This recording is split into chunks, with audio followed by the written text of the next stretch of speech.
நண்பர்கள் அனைவருக்கும் இனிய உற்சாகமான காலை வணக்கம். இந்த நாள் அனைவருக்கும் இனிய நாளாக அமையட்டும். உங்களுடன் நான் ஆர்ஜே சுபா ஜெயபால். இன்றைய திருக்குறள் அதிகாரம் 33 கொல்லாமை, குறள் 326. கொல்லாமை மேற்கொண்டு ஒழுகுவான் வாழ்நாள் மேல் செல்லாது உயிருண்ணும் கூற்று. கொல்லாமை மேற்கொண்டு ஒழுகுவான் வாழ்நாள் மேல் செல்லாது உயிருண்ணும் கூற்று.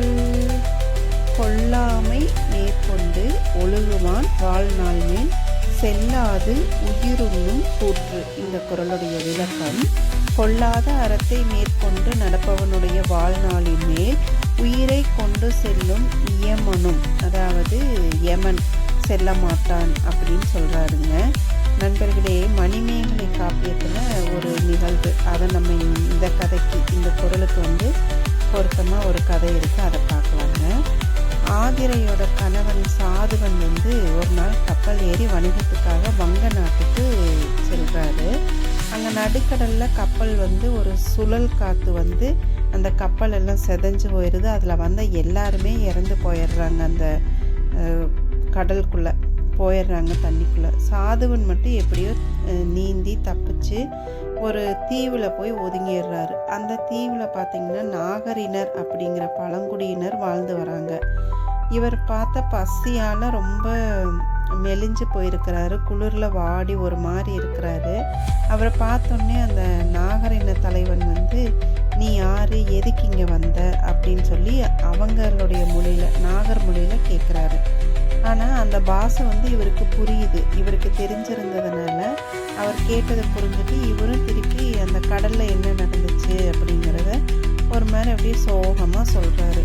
சொன்ன உடனே அந்த தலைவருக்கு இவர் மேலே ஒரு அன்பு வந்துருச்சு, இறக்கம் வந்துருச்சு. அப்போ அவர் என்ன சொல்கிறாரு, இவருக்கு நாள்பட்ட நல்ல ஒரு கல்லும் சாப்பிட்றதுக்கு மாமிசமும் கொடுங்க அப்படின்னு அந்த நாகர் கூட்டத்துக்கு சொல்கிறாரு. அப்போ சாதுவன் என்ன பண்ணுறாரு, 2 கையிலையும் காதை பொத்திட்டு எனக்கு கல்லும் வேண்டாம் மாமிசமும் வேண்டாம் அப்படின்னு சொல்லி சொல்கிறாரு. அப்போ அந்த நாகரின தலைவன் என்ன கேட்குறாரு, நாவிற்கினிய ஒரு மாமிசமும் கவலையை மறக்கிற ஒரு கல்லும் கொடுத்தா வேண்டான்னு சொல்கிறீங்களே அப்படின்ட்டு. அப்போ மயக்கத்தை உண்டாக்கும் கல்லும் குடிக்க மாட்டேன், உயிர்கொலை இது 2ஐயும் எனக்கு வேண்டாம், மாமிசமும் வேண்டாம், நல்லறம் செய்ய 2ஐயும் தவிர்த்து நல்லது செய்கிறவங்க எப்போவுமே நல்லுலகத்தை தான் அடைவாங்க, தீமையை செஞ்சால் கொடிய நரகத்துக்கு தான் போவாங்க அப்படின்னு சொல்லி சாதுவன் சொல்கிறாரு.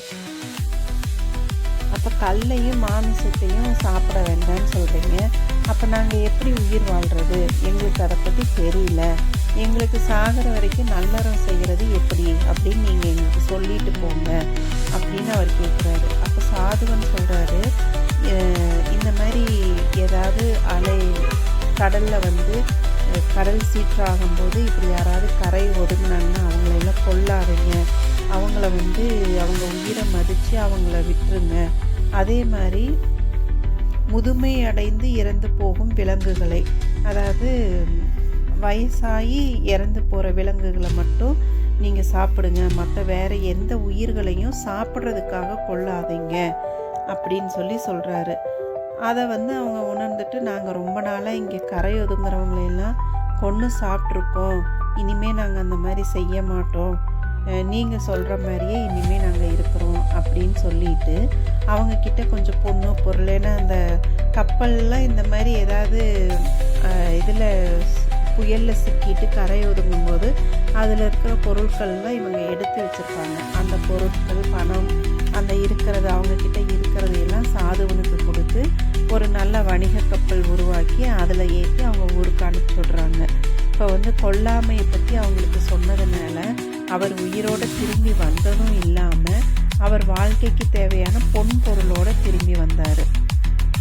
இதைத்தான் நம்ம தெய்வப்புலவர் திருவள்ளுவர் என்ன சொல்கிறாருன்னா, கொல்லாமை மேற்கொண்டு ஒழுகுவான் வாழ்நாள் மேல் செல்லாது உயிருண்ணும் கூற்று. அதாவது உயிரை கொன்றால் நம்மளுக்கும் சேர்ந்து அந்த இழப்பு தான் வரும். அதுவே அந்த உயிரை நம்ம மதித்தோம்னா நம்மளுக்கு சிறப்பு தேடி வரும். யமன் கூட நம்மக்கிட்ட வரமாட்டார் அப்படிங்கிறத தான் நம்ம நம்ம தெய்வப்புலவர் சொல்கிறாருங்க. நண்பர்களே, இந்த நல்ல கருத்தை எல்லாருக்கும் நம்மளும் பகிர்ந்துக்கலாங்க. நம்மளும் இது மாதிரி வாழலாங்க. நல்லதை பகிர்ந்து நல்ல சமுதாயத்தை உருவாக்குவோம். நன்றி, வணக்கம், வாழ்க வளமுடன்.